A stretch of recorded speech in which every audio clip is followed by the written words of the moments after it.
here's a pretty cool way of being able to finger pick your way through a 12-bar blues sequence in the key of E. I'll show you some tricks here that we're going to use. We're going to be using the thumb first and second to do the picking here. And basically what we're going to be doing, we're going to start off on an E power chord, and we're going to separate the bass note from the 5th and 4th strings, and I'm plucking those 5th and 4th strings with my 1st and 2nd fingers.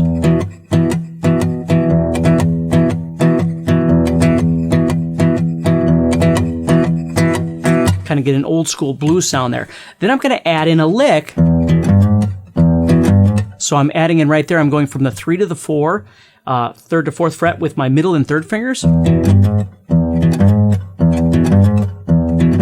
Now after I do that, I'm going to go back to these 2 strings on the 5th and 4th strings on the 2nd fret here.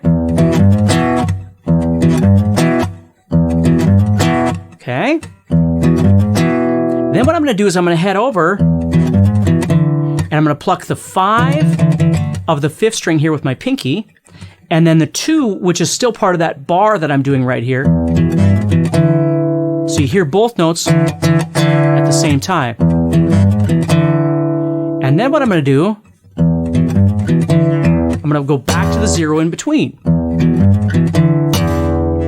And then as that's happening, then I'm moving to the 4th fret of the 5th string with my ring finger, still have this bar down. I'm going to pluck both those strings at the same time again. So I have. And then I'm going to go back to the 2 2s here at the end. So I have.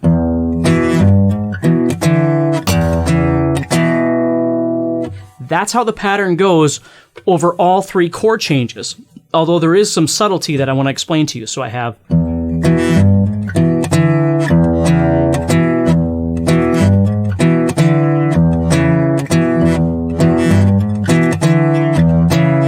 Now, what I'm going to transfer from the E to the A, when I'm going to change chords from the E chord to the A chord, because it's kind of cruising along here, what I use as a cheater is open strings. So when I'm ready to move from the E chord to the A chord, and when I get to the A chord, I'm going to do the exact same thing. Just 1 string higher, right? So when I get to that A, I'm doing exactly the same thing as E. Same exact thing. But when I move between them, instead of playing these 2 2s at the end, I'm just going to play some 0s, which gives me a chance to move. So watch this. I'll do this nice and slow. Here it comes. Right there. That's going to give me a chance to reposition. Then I'm going to do the same thing here. And right there, I'm going to pluck these open 3rd and 4th strings. And then I'm going to transition back. Now, when I do it fast, you really don't notice it. And if you do notice it, it just sounds musical. Watch this.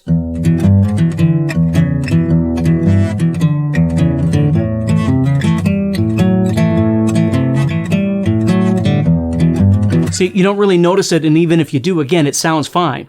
So that's a nice little cheater that gets you from one chord to the next. So as the speed increases, you give yourself a little breath in between there to change.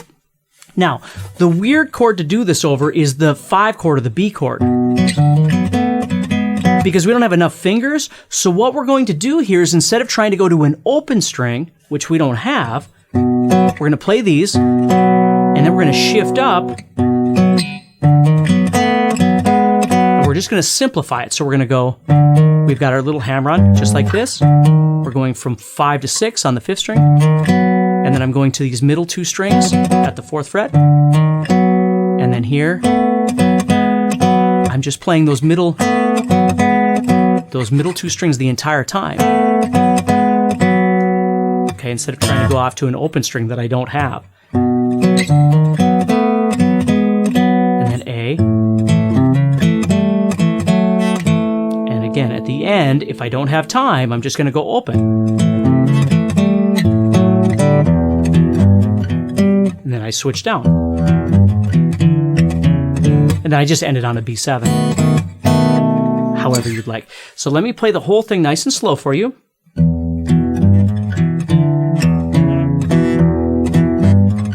those open strings.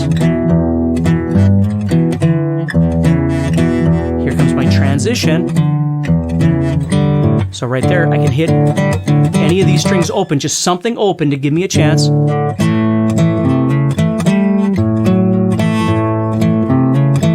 Open again.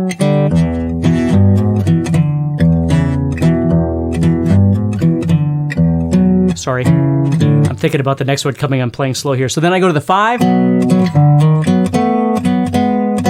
then the A,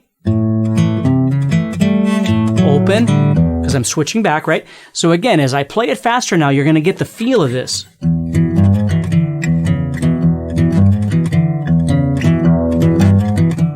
comes that open, which gives me a chance to shift. Here it is. Shift. And there, I can do two different things. I can go and then shift up like this, or sometimes what I like to do, I might slide from 5 to 6. Or, and again, for you, the key is which one is more comfortable for you. Or, then I got to get back down to A, and then back to the E, and I'm going to use that little open thing there.